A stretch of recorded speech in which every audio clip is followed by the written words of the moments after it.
Olá, que Deus abençoe a todos, que a graça e a paz dele esteja sobre a sua vida.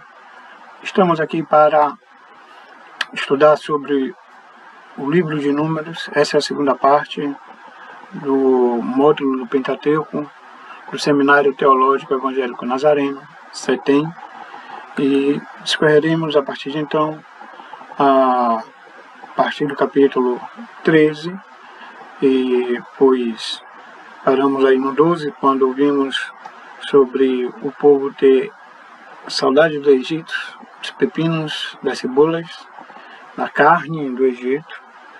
E agora passa algumas oposições, algumas rebeliões em relação à liderança de Moisés e de seu irmão Arão. E essas rejeições, essas rebeliões, elas vinham de diversas fontes, fora da família, dentro da família, da tribo, dentro dos oficiais litúrgicos do culto. E, por fim, quando o povo já está se preparando para levantar acampamento, empreender mais uma etapa da jornada, há uma tarefa de reconhecimento, onde é escolhido 12 líderes, 12 homens para percorrerem a terra onde eles iriam habitar. E desses 12 homens, 10 deles resolvem ter uma perspectiva negativa, e essa perspectiva negativa ela vai apontar as diversas dificuldades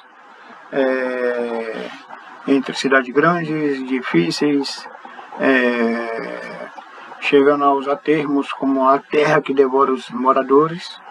Então, porém, 2 homens se opõem a esse relato, e esses homens ficaram para a história, chamado Caleb, e o outro Josué, o grande futuro rei do povo ali. Consequentemente, esses relatos de descrença leva à tragédia da rebelião. Então, a rebelião contra a vontade de Deus, ela só culmina em morte. Então, mas ainda assim, Moisés, ali como um sacerdote, como um líder, ele faz uma oração a Deus, pedindo pelo povo para que Deus se manifestasse mais uma vez, e por fim concedida uma bênção. Essa não era a primeira vez que o povo colocava Deus à prova. Quando no livro de Hebreus, na carta aos Hebreus, no Novo Testamento, é dito que o povo colocou Deus à prova, por isso pereceu. Essa é pelo menos a 10ª vez que Deus é posto à prova. Outras situações são Êxodo 14:11, o 12, o 15:23, 16:2, 16:20, 16:27, 17 do 1 ao 3, 32 do 1 ao 10, e Números do 11:1, 11:4 e o 14:2. Então, a punição desse povo, ela, claro, apesar de haver o perdão, a punição ela também viria, claro, seria algo necessário.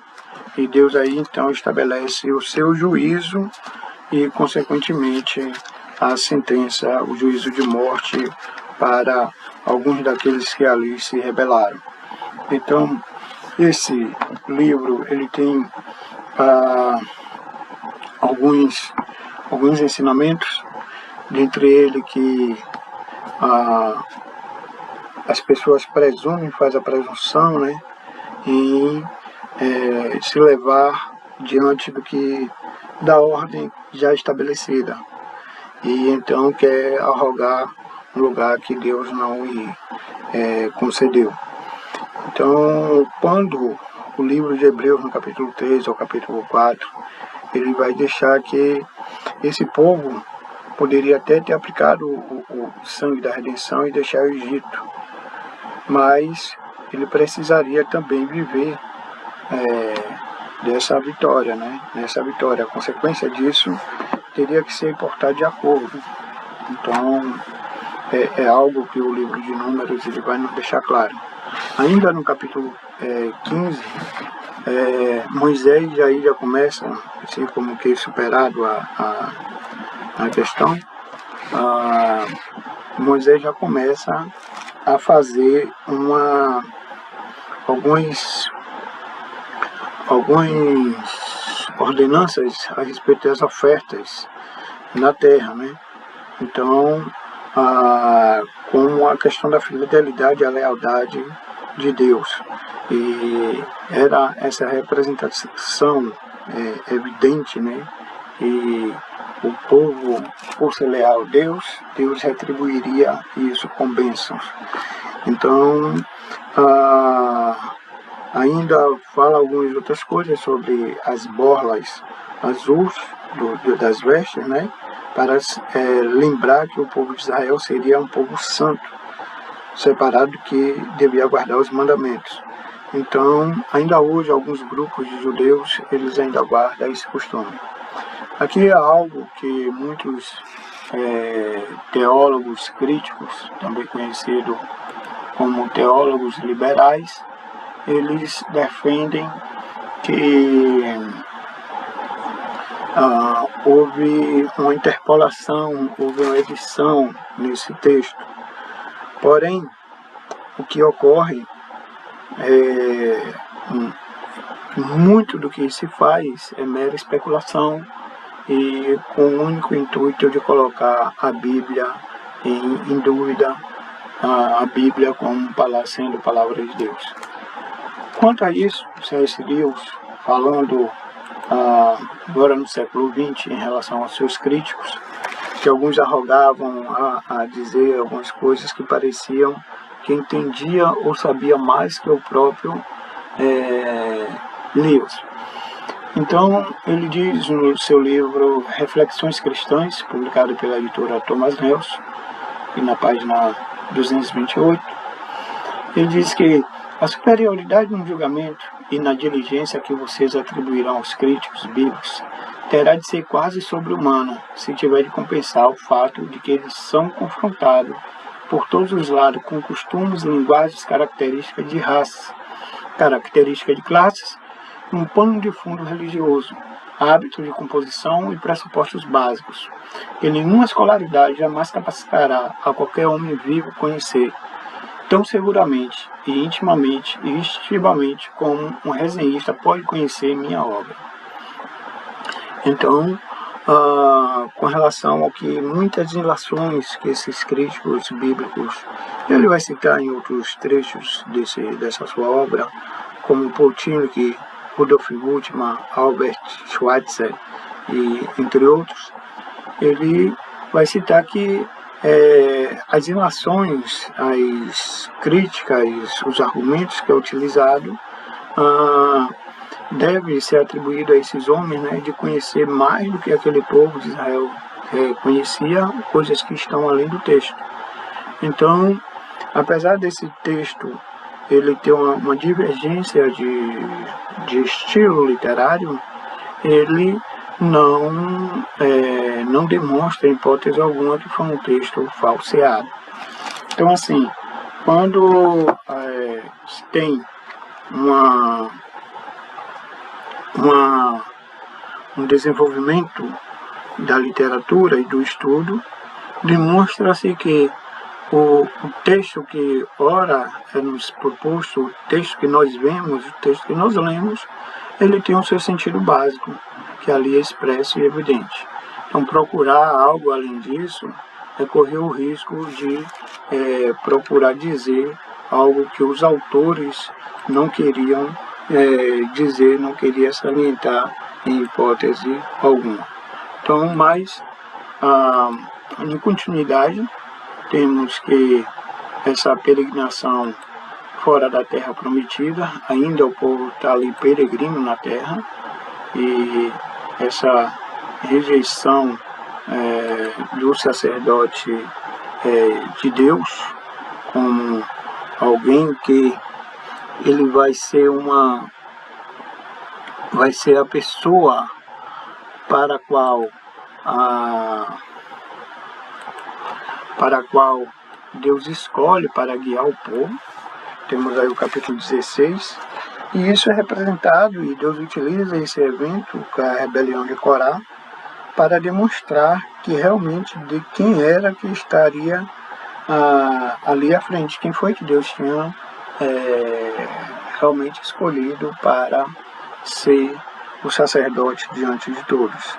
Então, claro que a questão dos revolucionários, que sempre procura derrubar o poder proposto, que já está posto. Então, mas ali um exemplo bíblico aí de que isso é mais comum do que pensamos. Então, uma espécie de antecipação à Revolução Francesa, né? De desrespeitar a ordem já estabelecida, ou reverter a ordem estabelecida. Então, com isso, Deus aparece e tem um evento ali que muitos acham estranho e até uma grande catástrofe, que é a questão da terra abrir, haver um terremoto e a terra abrir para que haja a morte e a sentença seja consumada. Então, no capítulo 17, vemos essa sequência, vamos ter uma sequência do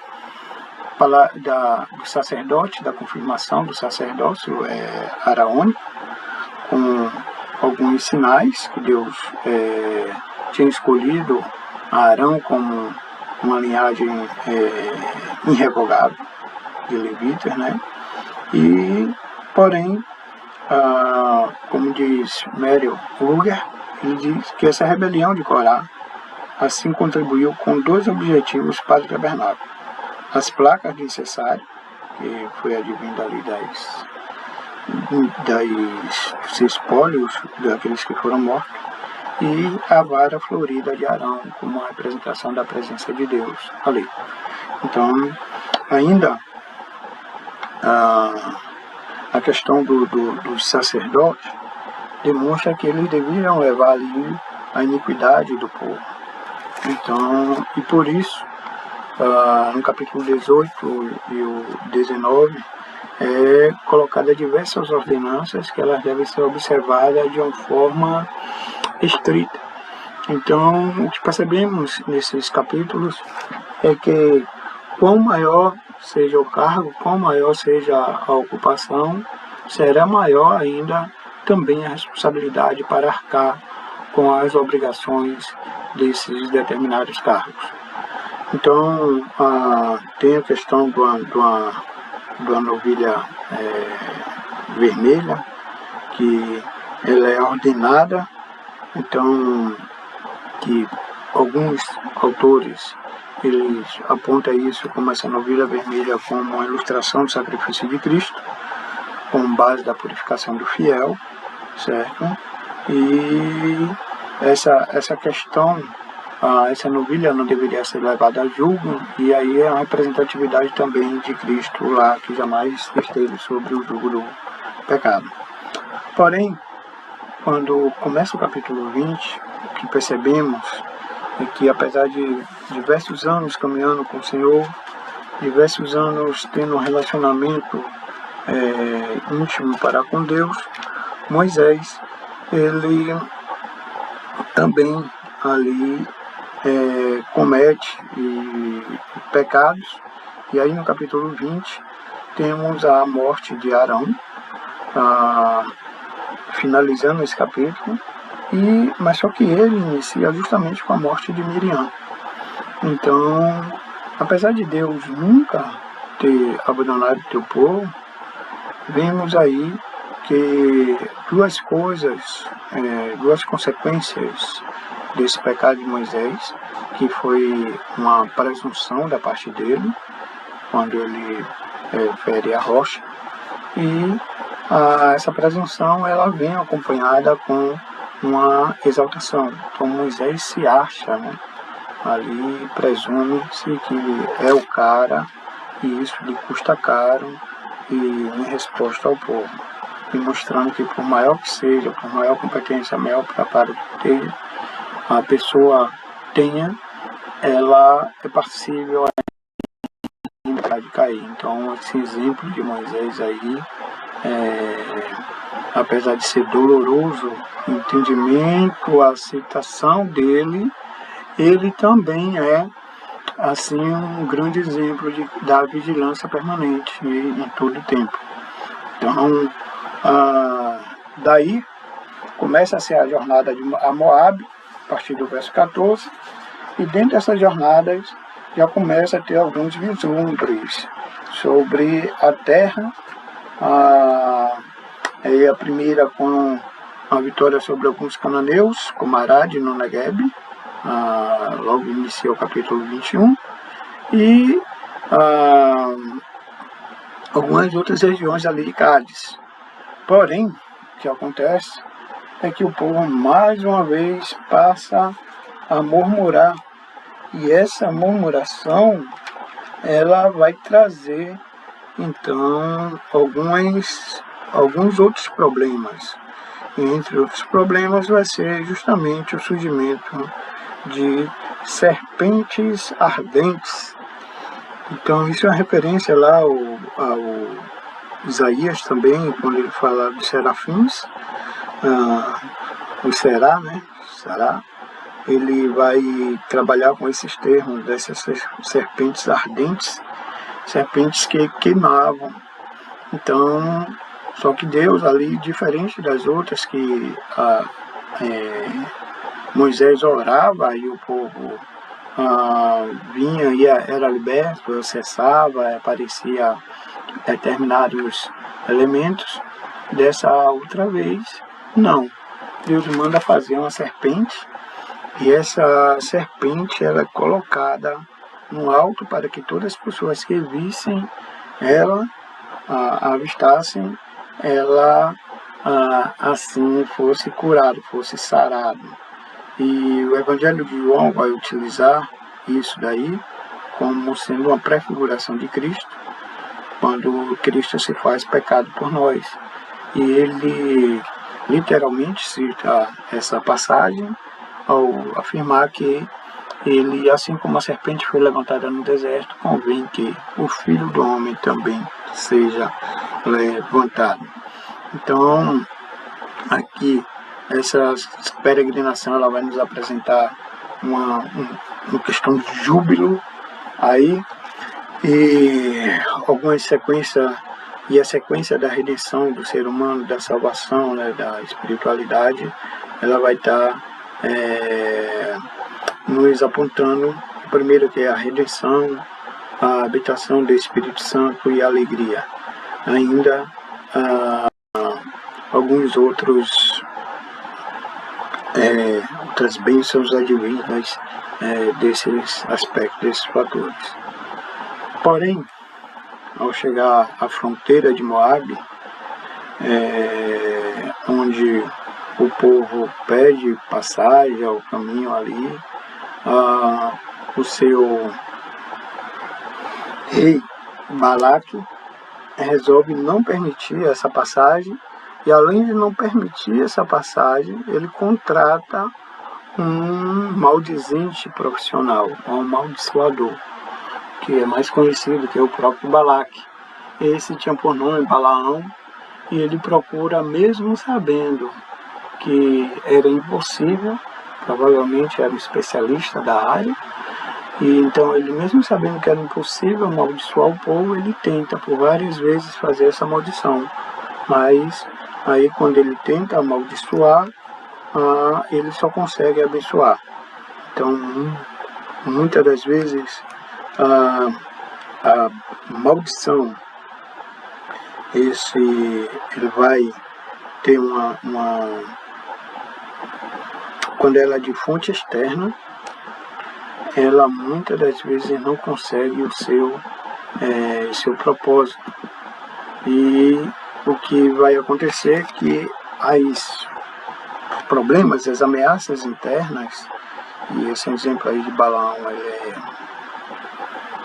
bem claro, a Bíblia ocupa 4 capítulos, dá uma ênfase a todo esse relato, tem minúcias, talvez assim, não há uma história que seja tão longa quanto essa história envolvendo aí Balaão e Balaque.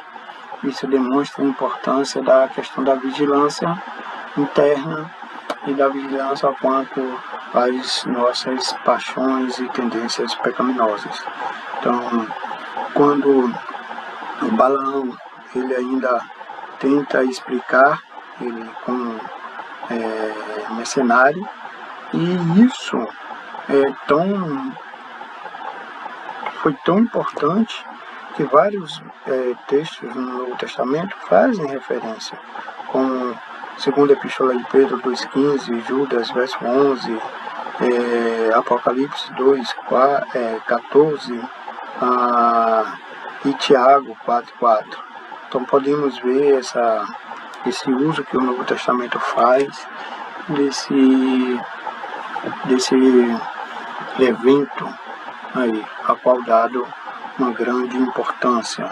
Então Balaão ele usa diversos artifícios, ele procura preparar todo o ambiente e preparar o próprio Balaque, né, para que possa fazer alguma coisa, mas ele vê de uma forma ou de outra sendo restringido pelo poder de Deus.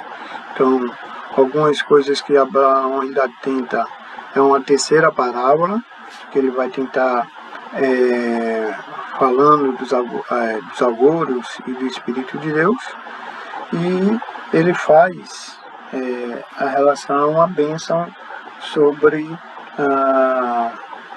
o povo de Abraão, a descendência abraâmica, né?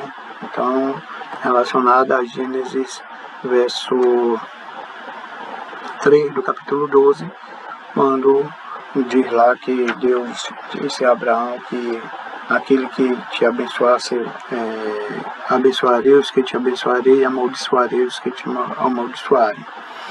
Então, quando Balaão ele tem ciência, tem a questão da mula, que é algo que alguns ainda tira a xiste, né, de dizer como é que pode uma mula falar, mas claro que aí a mula ela vai, o animal ele vai falar, mas não é por algo natural, e isso vem na realidade a partir de um milagre acontecendo. Deus ele faz a mula ali, o animal, falar. Então, quando Deus ele faz esse animal falar, que aí Balaão realmente pode ver o quão insano ele tem sido, né, diante do povo. Mas ainda assim, a obstinação de Balaão, ele, ainda que não conseguiu lançar essa imprecação, essas maldições sobre o povo, Balaão utiliza um artifício, e aí que vai estar alinhado a uma ameaça interna. Ele coloca um instrumento de Satanás, ou seja, chamado ovo da serpente, né? Ele está ali esperando a hora de ser chocado, até que aquelas armadilhas que Balaão coloca, elas são assim acionadas pelo povo. Porém, mais uma vez, uma grande limpeza no meio desse povo. Ou poderíamos dizer que foi uma purificação em meio a tudo isso. E, dentre outros, se destaca aí Finés, pois ele, ao fazer uma ação em que demonstra de que lado ele realmente estava, ele era filho de Eleazar, portanto descendente de Arão. Aí o verso 11 vai falar do zelo dele, e que ele vai e começa a matar. E aí são levantadas algumas questões, como a questão da matança dos cananeus, mas essas são questões que, de uma forma ou de outra, a Bíblia faz a diferenciação entre o assassinato, né, e essa morte já institucionalizada. Então, que é um benefício maior. É um mal, mas um benefício maior, o que alguns chamariam de uma morte justificada. Então, o que acontece é que no capítulo 26, já é aquela velha geração, primeira geração é passada, alguns que agora vão estar ali já é passado aí já 39 anos aproximadamente, 38 a 39 anos, então aquela geração tinha morrido ali no deserto, quem tinha mais de 20 morreu aí com 38, 37, e só estavam ali, né, pessoas, então essas pessoas que tinham assim, mais de 20, na realidade, morreu com 58 anos, 57 anos, então que é um tempo, uma expectativa de vida razoável para o período, e quem estava ali sim teria menos de 20 agora, então é feito o censo. No capítulo 26 vai nos mostrar, o capítulo 26 vai nos mostrar esse censo, e logo em seguida vai apresentar o sucessor de Moisés, que apesar de não ter todas as habilidades de Moisés, não ter todo o preparo, mas ele teve algo que nenhum outro líder teve, nenhum outro discípulo teve a oportunidade, que foi a convivência de perto com Moisés, em ver os erros e os acertos de Moisés. Então, Josué é levantado ali como homem íntegro, homem que realmente estava adequado para uma nova etapa. Moisés encerra aí seu ciclo, né, de certa forma, ao ser levantado aí o seu substituto. Então, na realidade, Moisés ele tinha o seu papel, e foi cumprido o seu papel, e Josué veio para cumprir também o papel que lhe era devido. Para isso, o povo precisaria, como está exposto no capítulo 28 ao 30, ter a consciência das leis, com relação às ofertas para os dias festivos, que se ocupa o capítulo 28 e 29, e a questão da regulamentação dos votos. E aqui, essa questão do voto, ele estaria realmente aplicada tanto a homem quanto a mulher. Isso é um grande diferencial em relação aos demais povos. Porém, no entanto, o que ocorre é que a caminhada continua, a organização continua, mas ainda assim haveria mais guerra ainda pela frente. Desta feita, no capítulo 31, a guerra contra Midian, e essa guerra contra Midian, ela vai apresentar a vingança de Deus, né, sobre aquele povo idólatra, e especialmente aí representado aí na figura do Balaão. E portanto, ainda que houvesse a guerra, tinha também aí no capítulo 31 a exposição do processo de purificação dos espólios, ou seja, o resultado da guerra.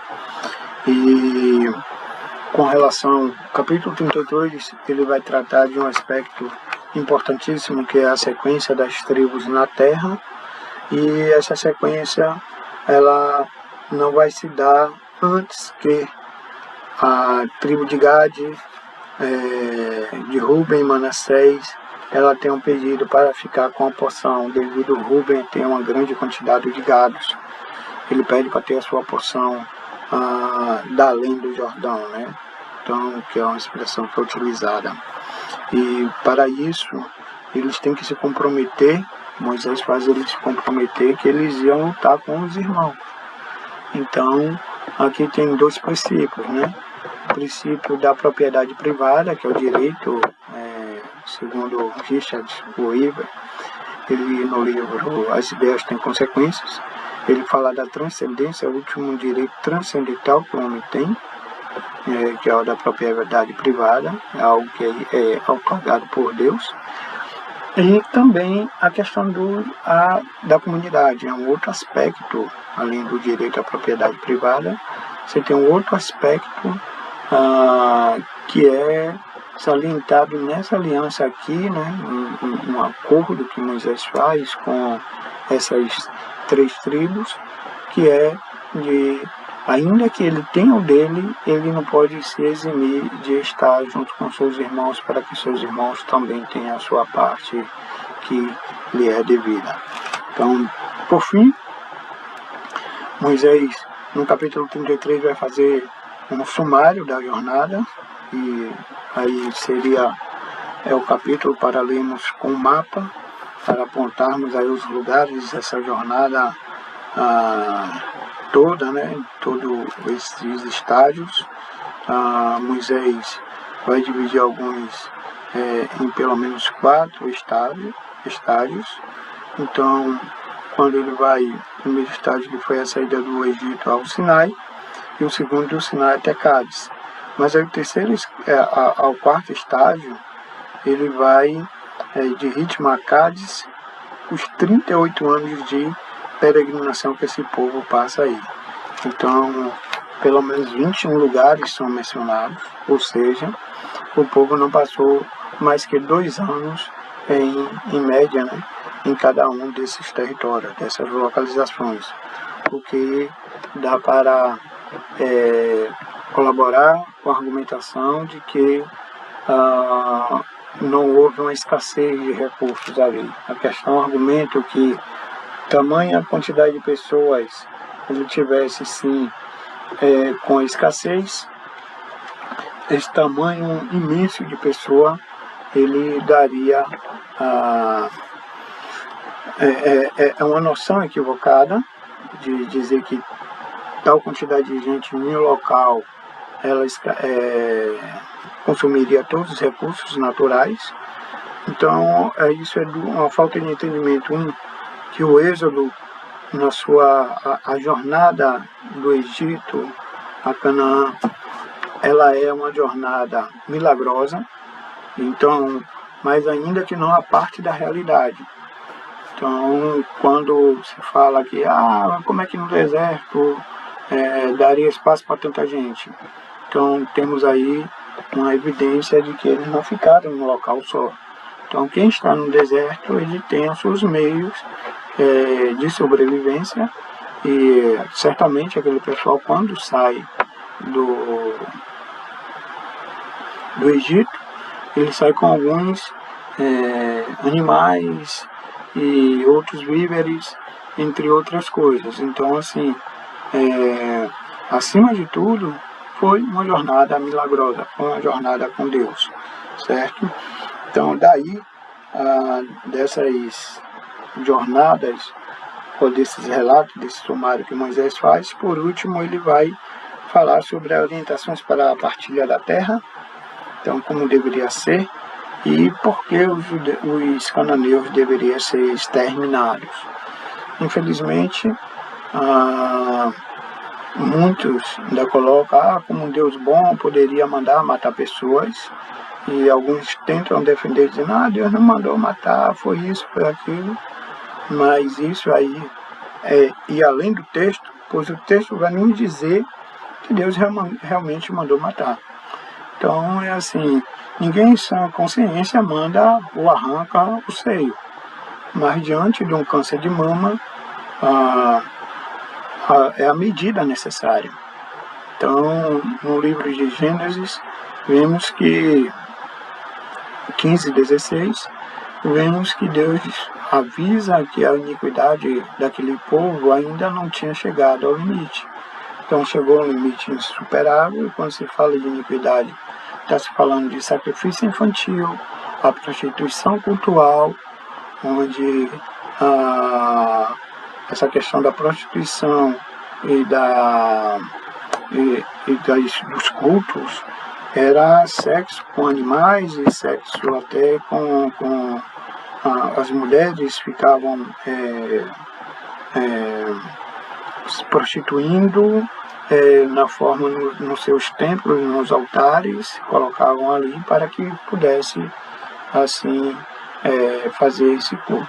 Então, se isso se alastra, vemos aí uma disseminação grande de doenças, grande de prejuízo, no sentido moral, mas também no sentido humano, onde crianças seriam mortas e doenças seriam espalhadas ali indiscriminadamente.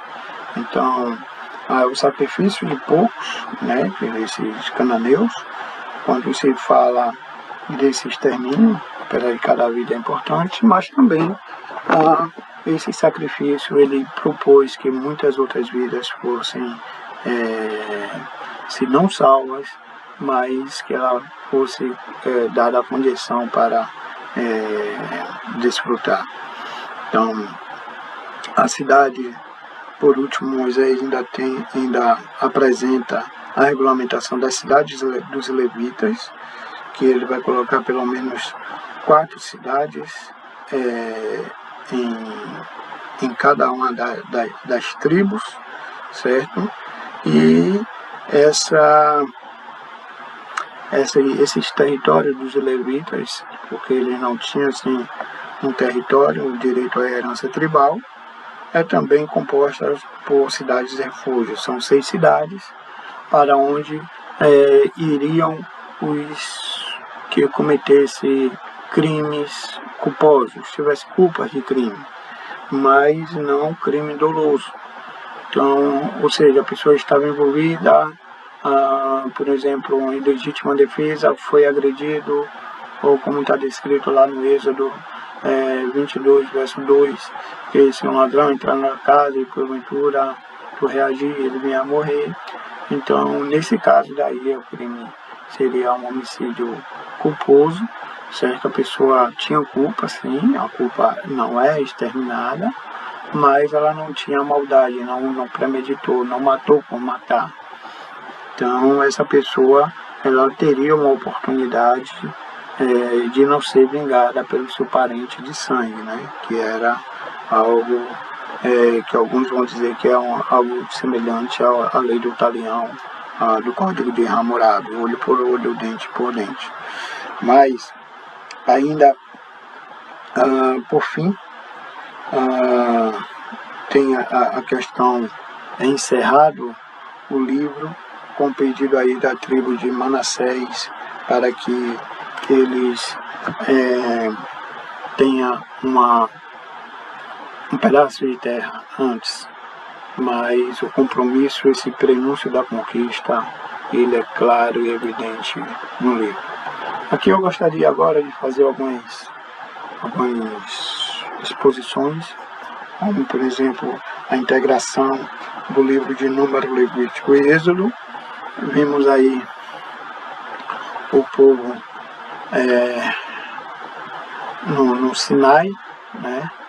Então aqui começa a interação do livro de Números.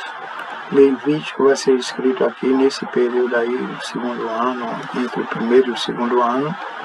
E Números, ele vai ter essa interação do capítulo 1 ao 36 aí, partindo aí a partir do capítulo, especialmente o 19 de Êxodo. Ele vai fazer esse trabalhar, e para isso eu gostaria também de fazer uma citação do Gordon Weyhan no livro Introdução e Comentário ao livro de Números, que é da editora Vida Nova. Então ele diz: o material de Números não pode ser entendido separadamente daquele que precede em Êxodo e Levítico. Os 3 livros que ficam no meio do Pentateuco estão intimamente ligados, formando Gênesis, o prólogo, e o Deuteronômio, o epílogo dessa coleção. Ou seja, vemos aí uma unidade literária desse processo. Daí, uma outra questão que acho interessante levantar com relação é a questão da quantidade de pessoas, que alguns dizem que não poderia ter toda aquela quantidade, e tanto no censo do início do livro, os primeiros capítulos, quanto do censo do capítulo 26, a conta aproximada vai dar de mais de 600 mil pessoas. Diferença, homens aptos para a guerra, ou seja, homens entre 20 e 60 anos. Então, estima-se que esse número fosse de aproximadamente 2.500.000 pessoas. MacArthur, entre outros, eles vão abordar. Aqui um gráfico de como seria a organização das tribos, e ainda temos uma progressão geométrica aqui, onde preparamos, né? Que diz: se for levado em conta a taxa de fecundidade apresentada em Gênesis 46 e outras genealogias, com o fator de 5 filhos por descendentes, teremos um total de 2.734.375 pessoas em apenas 325 anos. Lembrando que o povo passou 400 anos no Egito. Isso se encaixa com um desconto de mortalidade, sendo esse um número plausível de crescimento populacional. Ou seja, se a população ela dobra aí a cada 50 anos, então no total desses 400 anos aí teríamos certamente teria nascido nesses 400 anos mais de 6 milhões de pessoas. Porém, descontando a taxa de mortalidade, temos essa progressão aí a cada 50 anos. Aí vocês podem ver, né? Aqui no ano 150 teria cerca de 1 milhão de pessoas, no ano 300 teria 2 milhões de pessoas. Então, no ano 400, isso estaria próximo a 2 milhões e meio, descontando a taxa de mortalidade. Ok? Uma outra visualização do acampamento. Então, aqui o tabernáculo, quando ele não alçou a sua frente, ele ficava ali a tribo de Levi, que ela circunda todo o tabernáculo, né, como podemos ver aqui pela sequência 1, 2, 3, 4. E a tribo de Judá, que é a maior que tinha. Dentro da tribo de Levi, você tinha as subdivisões, que a família de Moisés e de Arão ficava com suas tendas armadas na frente do tabernáculo.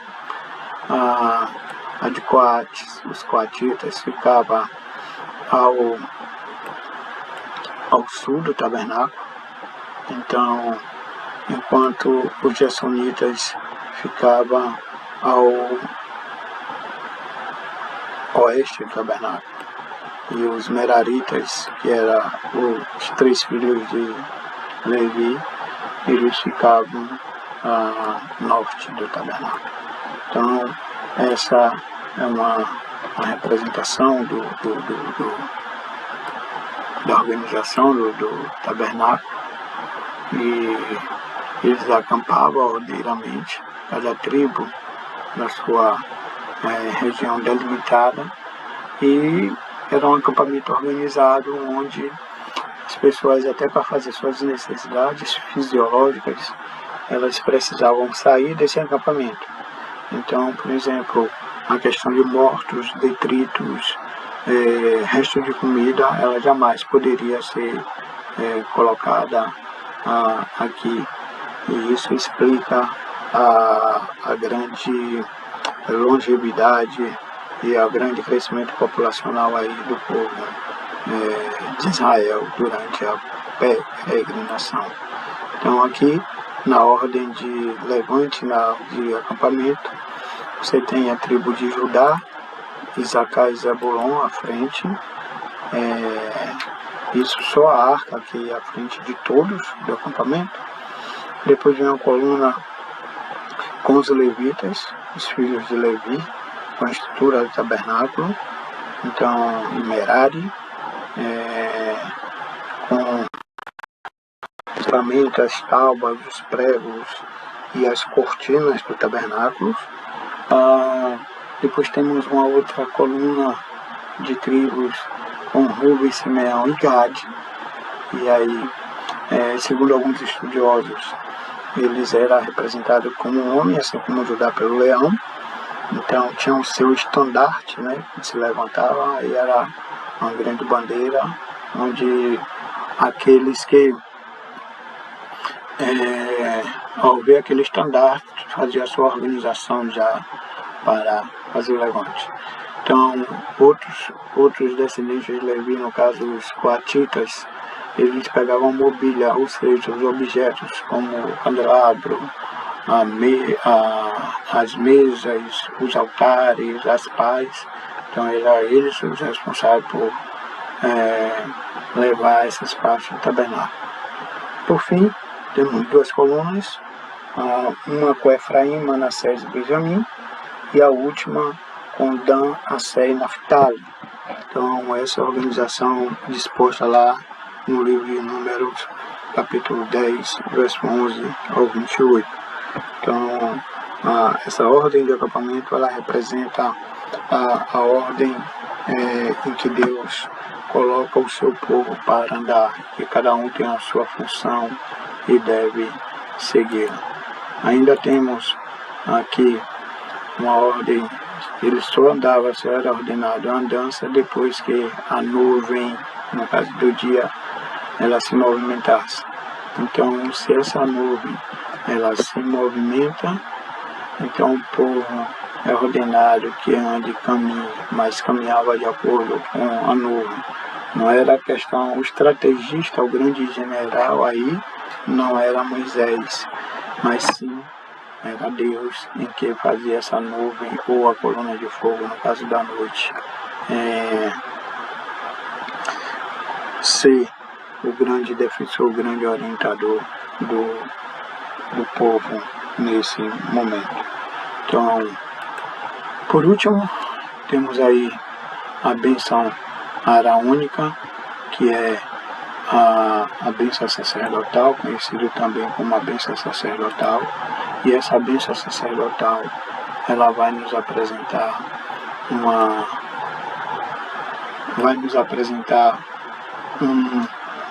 como Deus, ele prescreve que o povo dele seja abençoado.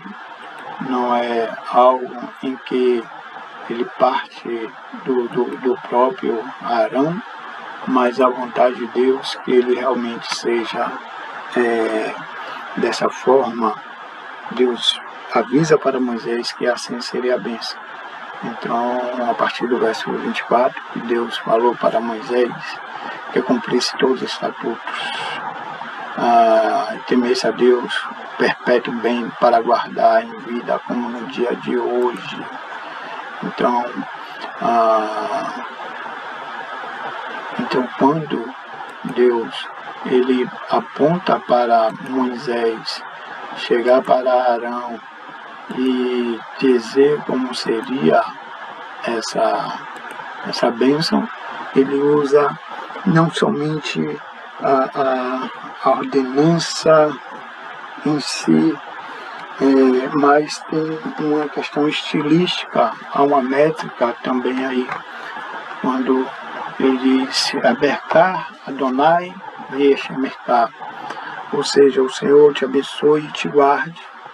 Então, ainda no outro verso, é apresentado como Yah Adonai, Panaim, Elekar, Vai Honekar, ou seja, que o Senhor faça resplandecer o seu rosto sobre ti, certo? E tenha misericórdia de ti. E ainda, por último, ele disse Yassar Adonai Panai Elekar Vayaseh Elekar Salom. Então, que o Senhor sobre ti levante o teu rosto e te dê a paz. Então, isso é uma das passagens mais maravilhosas que existe no livro de Números e em toda a Bíblia. Aí você pode ver ela disposta de uma forma diferenciada.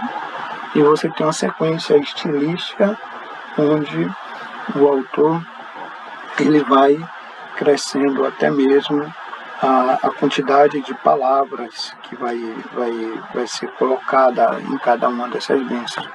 Então ele começa com América aí, começa aí o 5, certo? Começa com 3 palavras. A segunda parte da bênção vai usar 5 palavras e na terceira parte da bênção ele vai usar 7 palavras. Ou seja, ainda que haja uma bênção, há também um estilo por trás, ou seja, não importa somente a mensagem, não importa somente a forma, o conteúdo, mas também a forma de tal, ok? Então, tem essa questão da guarda é apresentada como algo que só Deus pode fazer, certo? E porque em nenhum outro lugar é colocado assim, em que o homem possa guardar, e é a questão de levantar o rosto, né? Então significa que devemos aceitar, olhar para a face de Deus, contemplá-lo, literalmente. Então, essa bênção, ela vai ser uma bênção que até hoje ela é muito cara e querida no meio do povo de Israel. Então, por hoje, é isso. Que Deus abençoe a todos, em nome de Jesus.